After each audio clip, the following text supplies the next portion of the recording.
గౌరవ ముఖ్యమంత్రి మనందరి హృదయ విజేత డైనమిక్ లీడర్ గౌరవనీయులు శ్రీ వైఎస్ జగన్మోహన్ రెడ్డి గారికి, వేదికపై ఉన్న పెద్దలందరికీ, ఈ సభకు విచ్చేసిన మీ అందరికీ నా హృదయపూర్వక నమస్కారాలు.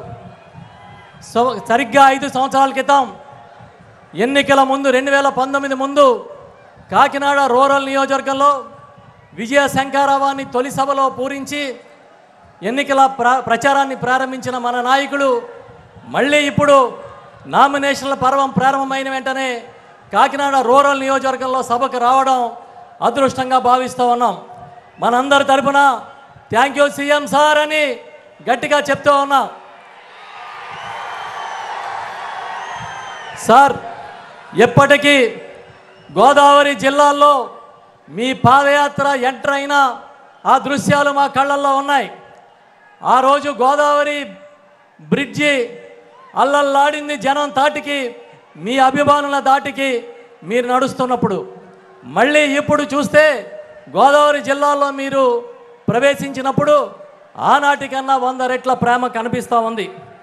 సార్, ఇవాళ రాష్ట్ర వ్యాప్తంగా మేమందరం మీ క్షేమాన్ని కోరుకుంటూ ఉన్నాం. ప్రతిరోజు ఎంతోమంది చంద్రబాబు లాంటి వాళ్ళు మీ మీద బండలు వేసి అబండాలు వేసి మీ మనసుని ఎన్నోసార్లు గాయపరుస్తూ ఉన్నారు. ఆ గాయాలేవి బయటికి కనపడకపోయినా మొన్న మీకు నేరుగా మీపైన రాయితో దాడి చేసి మీ గాయాన్ని ఇవాళ చూసిన ఈ రాష్ట్ర ప్రజలు తల్లడిల్లిపోతూ ఉన్నాం. సార్, మళ్ళీ చెప్తా ఉన్నాం, ఇలాంటి యుద్ధాలు మీకు కొత్త కాదు, మీ వెనకాల ఉన్న మా సైనికులకి కొత్త కాదు. మీతో పాటు ప్రతి అడుగు కలిపి కదులుతామని చెప్పి ఈ సందర్భంగా చెప్తూ ఉన్నా. ఈ సందర్భంగా 2 విషయాలు చెప్పాలి. జగనన్నకి ఈ కుటిల నీతితో రాజకీయాలు చేస్తున్న చంద్రబాబుకి ఉన్న తేడా ఏంటనేది 2 ముక్కలు మీతో చెప్పాలని ఉంది.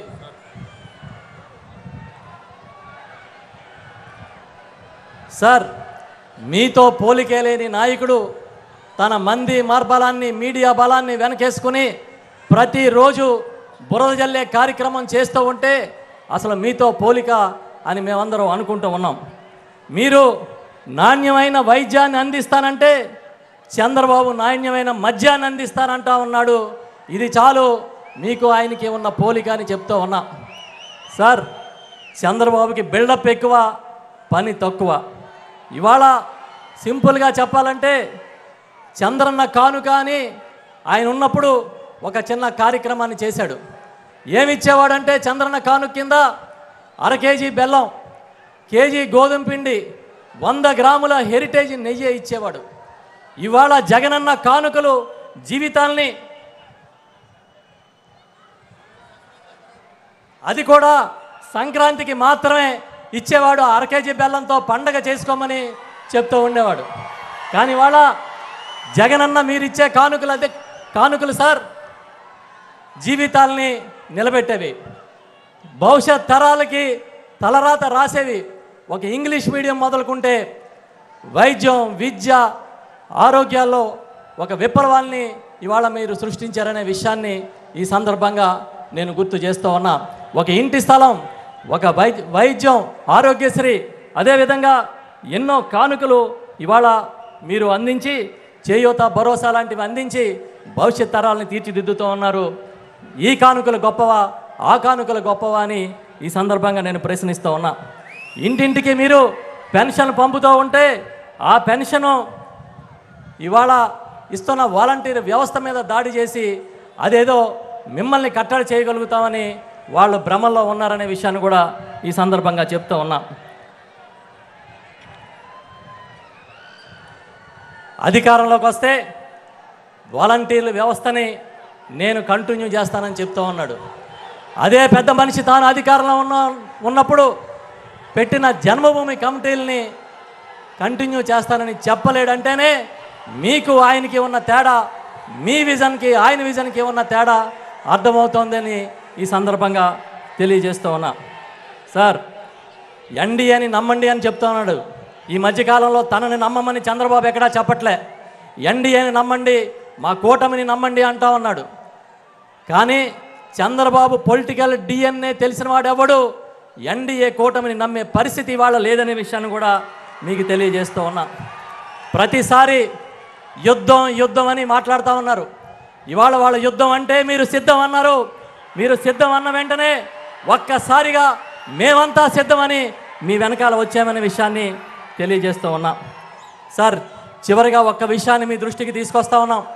మా దగ్గర తీర ప్రాంతంలో మత్స్యకారులు ఒక సమస్యని ఎదుర్కొనే పరిస్థితి వచ్చింది. ఈ తీర ప్రాంతంలో ఓఎన్జీసీ ఒక సిస్మిక్ సర్వేని చేపట్టి ఆ క్రమంలో ఆ కాలంలో 500 కిలోమీటర్ల మేరకు ఎక్కడ వేట ఆడకూడదు మత్స్యకారులు, 35 కిలోమీటర్లో నోమ్యాన్ జోన్ అని ప్రకటించినప్పుడు మత్స్యకారులు ఆందోళన ఉంటే పెద్దలు కాకినాడ సిటీ శాసనసభ్యులు చంద్రశేఖర్ రెడ్డి గారు, మన ఎంపీ గారు వంగా గీతా విశ్వనాథ్ గారు, నేను వారికి అండగా నిలబడి రాజకీయాలకు అతీతంగా ఒక ఉద్యమాన్ని చేశాం. సుమారు 18 రోజుల పాటు ఈ ఉద్యమం జరిగితే ఆ ఉద్యమం ఫలితంగా మీ దృష్టికి కూడా తీసుకొచ్చినప్పుడు మత్స్యకారులకు అండగా ఉండమని చెప్పారు. ఆ ఉద్యమం ఫలితంగా ఒక కమిటీని నియమించారు. ఇప్పుడు ఆ కమిటీ నివేదిక వచ్చిన తర్వాత మీరు తప్పకుండా మా ప్రాంత మత్స్యకారులకి న్యాయం చేయాలి, తీర ప్రాంత మత్స్యకారులకని ఈ సందర్భంగా మిమ్మల్ని కోరుకుంటూ ఉన్నా. మీ 25 ఏళ్ల ప్రస్థానం ఇంకా భవిష్యత్తులో రాజకీయ ప్రస్థానంలో మేమందరం మీకు అండగా మీ వెనకాల నడుస్తాం. మేమంతా సిద్ధమని మీకు ప్రమాణం చేస్తూ ఉన్నామనే విషయాన్ని తెలియజేస్తూ సెలవు తీసుకుంటా ఉన్నాను. Thank you sir.